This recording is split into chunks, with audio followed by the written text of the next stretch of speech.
ये क्वेश्चन पूछा है गेट 2017 में आईआईटी रुड़की ने। क्वेश्चन का लेंथ बहुत बड़ा है, कई सारे स्टूडेंट इस क्वेश्चन को लेंथ वाइज पढ़ा नहीं और आगे निकल गए, पता नहीं क्या क्या डला हुआ था।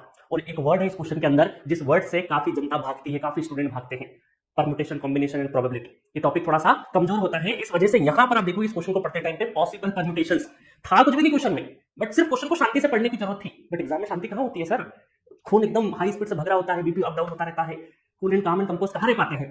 तो जल्दबाजी में बहुत सारे स्टूडेंट क्वेश्चन नहीं करके आए। और एक चीज और बता दो क्वेश्चन का सॉल्यूशन स्टार्ट करने से पहले कि आईआईटी रुड़की 2017 में पहली दफा किसी आंसर की को बदला था। इसके पहले कभी भी आईआईटी ने अपना आंसर की नहीं बदला, जो आंसर दे दिया तो दे दिया, कभी भी आंसर की को चैलेंज करना पॉसिबल नहीं था। 2017 पहला वो साल था जहां पर चैलेंज स्टार्ट हुआ कि भाई जो आईआईटी ने आंसर की दी है या जो रेंज दी है आंसर्स की वो काफी नेरो दी थी। 2017 में क्या हुआ, मैकेनिकल ब्रांच हो या इलेक्ट्रिकल ब्रांच हो, और भी सिविल में भी एक दो क्वेश्चन थे जहां पे कई सारे क्वेश्चन की जो रेंज है ना वो बहुत कम दी थी। और रेंज कम देने के चक्कर में बहुत सारे स्टूडेंट ने सही सॉल्यूशन करने के बावजूद करेक्ट आंसर या करेक्ट रेंज के उसमें नहीं आ पाया। मतलब आंसर तो उनका करेक्ट था, बट जो आईआईटी ने आंसर की दी थी उस रेंज में नहीं आ पाया। तो बहुत सारे लोगों ने पिटीशन लिखी, बहुत सारे चैलेंजेस हुए। उसके बाद आईआईटी रुड़की ने अपनी गलती मानी और 2017 में वापस से नई आंसर की जनरेट करी। उसी साल से सिलसिला चले गया कि चलो कभी भी आईआईटी जो आंसर की रिलीज करता है उसमें कुछ भी आपको एरर लग रही हो तो आप अपना क्लेम करिए, चैलेंज करिए उस आंसर की को, और फिर वापस आईआईटी क्या करेगा, चैलेंज आपकी गलतियां अगर सही है तो आईआईटी अपनी गलती मानेगा और वापस फाइनल आंसर की देगा। तो चलन उसी साल से स्टार्ट हुआ था। ठीक है, चलो तो आप क्वेश्चन को पढ़ते हैं। क्वेश्चन बहुत ही सिंपल है, मैंने बताया कि क्या दिक्कत थी इसमें, दिक्कत यही थी कूल एंड काम एंड कंपोज होकर इस क्वेश्चन को अगर पढ़ते सिर्फ इत्मीनान से दो बार तो क्वेश्चन बड़ी आसानी से हो जाएगा।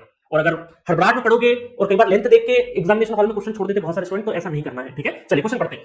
अब connection is made consisting of resistance A is series with a parallel, है ना, ये दो लाइन पढ़ते हैं और स्टूडेंट का दिमाग कहां चले जाता है अगले क्वेश्चन पे, पढ़े कि नहीं पढ़े, पढ़े कि नहीं पढ़े।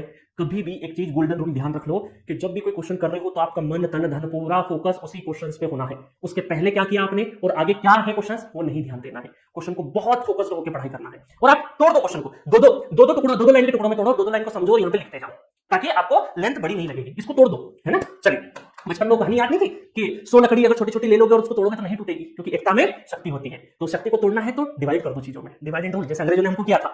सिमिलरली इस क्वेश्चन को डिवाइड कर दो दो तीन लाइन में। ठीक है, और इसी क्वेश्चन को नहीं, कोई भी बड़ा क्वेश्चन दिखे तो हर दो तीन लाइन में पढ़ो और इधर नोट करते जाओ। ऐसा मशीन में पावर सिस्टम में मैंने बहुत सिखाया आपको। A connection is made consisting of resistance A is series with a parallel combination of resistance B ends। तो देखो इन्होंने क्या बोला, एक रेजिस्टेंस है, A रेजिस्टेंस है ना, रेजिस्टेंस तो R से डिनोट कर देते हैं, RA बोल देते हैं, और ये सीरीज में कनेक्टेड है किसके, with a parallel combination of ये पैरेलल कॉम्बिनेशन हम लोग यहाँ पे दे देते हैं, ये पैरेलल कॉम्बिनेशन। ठीक है, ये कॉम्बिनेशन RB और RC के पैरेलल कॉम्बिनेशन से RA सीरीज में कनेक्टेड है। ठीक है, और क्या बोला है, 3 resistors of value 10 ohm, 5 ohm and 2 ohm are provided. 3 value आपको गिवन है, 3 वैल्यू गिवन है। बोला है consider all possible permutation of the given resistance into the position ABC। मतलब तीनों पोजीशन A B C ये 3 रेजिस्टेंस है, ये कहीं पर भी कैसे भी अरेंज हो सकते हैं। कभी ये बेस की वैल्यू हो सकती है, कभी ये हो सकती है, कभी ये हो सकती है। मतलब ये वैल्यू जो गिवन है रेजिस्टेंस की एब्सोल्यूट वैल्यू जो गिवन है वो चेंज हो सकती है कहीं पर भी कोई भी पोजीशन पे।